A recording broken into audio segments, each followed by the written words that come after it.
everyone, it's me, it's Clayton, and I just got back from seeing Incarnate.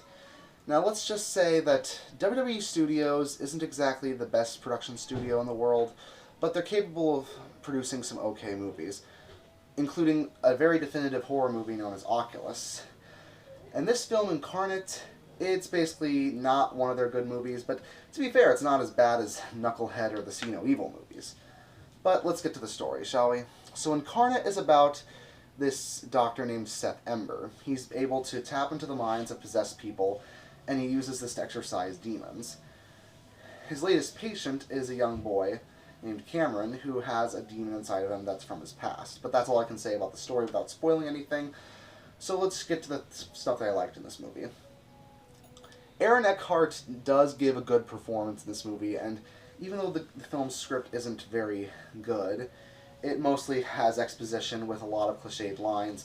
Aaron Eckhart, you can tell, is clearly giving it his all in his performance. And he even makes some of the bad lines pretty okay when it comes to his performance. Also, some of the effects in the film, even though the film was only made with a $5 million budget, some of the effects do look decent. Some of the effects of the demons look okay, and they don't look especially fake. And the effects are only used a couple of times in the film, and the CGI is only used when it's absolutely necessary. However, there is one really fake effect near the end that I won't spoil. That's pretty much one of the worst fire effects I've seen all year, but it's only one effect. It happens near the end, and it's only on screen for a couple of seconds, so I won't complain too much about it. Also, I do like some of the film's ideas. Even though the film's story is very much The Exorcist meets Inception, some of the ideas about possessed people and the idea of demons having their separate identities and all that stuff, some of those ideas are pretty interesting. But the problem is those ideas aren't executed very well. And when you take that away, it's basically just Inception and The Exorcist mixed together with a lot of cliche dialogue. It really does feel like a direct-to-DVD movie that WWE would make, just with better actors and with a slightly bigger budget. I mean, if they didn't have Aaron Eckhart in the role, I wouldn't be surprised if they had John Cena or The Miz in that role. But thankfully they didn't go that route. However, the one WWE star that they did put in this movie was Mark Henry, who only has a brief cameo near the beginning.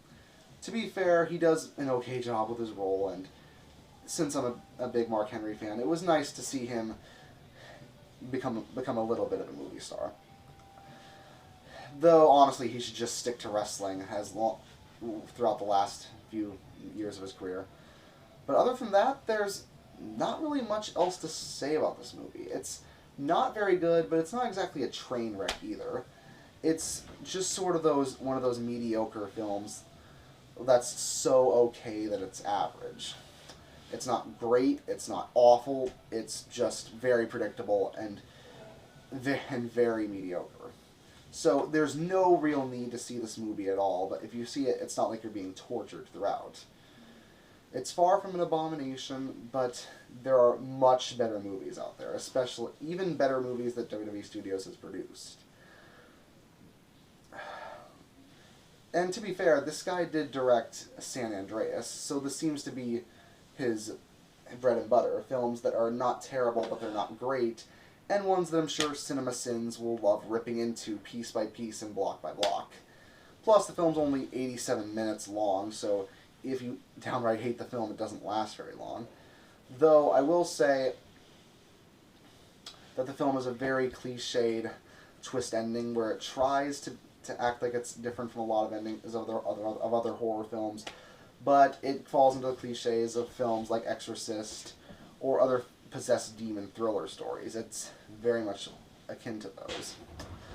But even though there's no real need to watch it, you're not being tortured throughout. So I give Incarnate a 5 out of 10. It's average at best and mediocre at worst.